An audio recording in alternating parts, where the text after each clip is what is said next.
എനിക്ക് അമ്മ ഐസ്ക്രീം കൊണ്ടുവന്ന് ഞാൻ അത് കുടിച്ച് മരിച്ച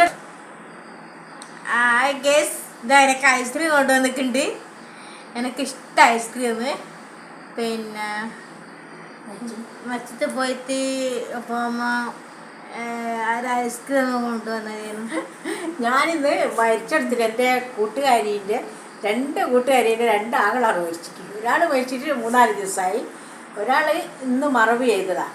അപ്പോൾ ഇവളോടും അച്ഛനോടും വലിയ സ്വതവേ മരിച്ചെടുത്തിട്ട് വരുത്ത് വന്നാൽ ഓട്ടോയിൽ ഇരിക്കും, ചന്ദ്രേട്ടനോടെ ഇരിക്കും, ഞാൻ പോവും. എന്നിട്ട് ഞാൻ വന്ന് ഇവളെടുത്തിരിക്കും, ചന്ദ്രേട്ടൻ പോകും. അങ്ങനെയാണ് ചെയ്യൽ.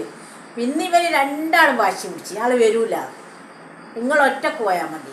അങ്ങനെ ഞാൻ ഒറ്റക്ക് പോകുന്നതിൻ്റെ ഇടയ്ക്ക് ഇവൾ ഗേറ്റിൻ്റെ അടുത്ത് എത്തിയാൽ ഞാൻ കുറേ പറഞ്ഞു പോരി മോളെ, അന്നേരം ഇല്ല എന്ന്. അപ്പോൾ ഗേറ്റിൻ്റെ അടുത്ത് എത്തിയാൽ എന്നോട് പറഞ്ഞു, ഇങ്ങനെ പറഞ്ഞ എന്നോട് അവരുടെ ഗേറ്റിൻ്റെ അടുത്ത് എത്തിയാൽ ഞാൻ പോകും നോക്കുമ്പോൾ എനിക്ക് ഓർമ്മയില്ല. എന്നോട് പറയും എനിക്ക് നിങ്ങൾക്ക് എന്നോട് ഇഷ്ടമില്ല അല്ലേ, അതിൻ്റെ തെളിവല്ലേ നിങ്ങൾ എന്നെ കൂട്ടാണ്ട് പോകുന്നത്. ഞാൻ തന്നെ പറഞ്ഞു ഇവർ രണ്ടാളോട് പോരി അതിന് സോപ്പിടാൻ വേണ്ടിയിട്ട് ഞാനൊരു ഐസ്ക്രീം വാങ്ങി വന്ന. അല്ലാണ്ട് സോപ്പിടാണ്ട് നിവൃത്തിയില്ലല്ലോ. കുറച്ച് ഇത് അല്ല, എൻ്റെ ആപ്പനുണ്ട് അവിടെ കട വെള്ളിയങ്കര.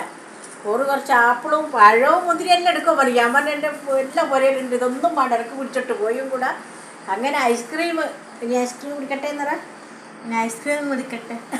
ഈ ഐസ്ക്രീമിനോട് മലന്നുപോയി. എന്നാൽ പിന്നെ ഇത് കൊടുക്കട്ടെ. ശരി.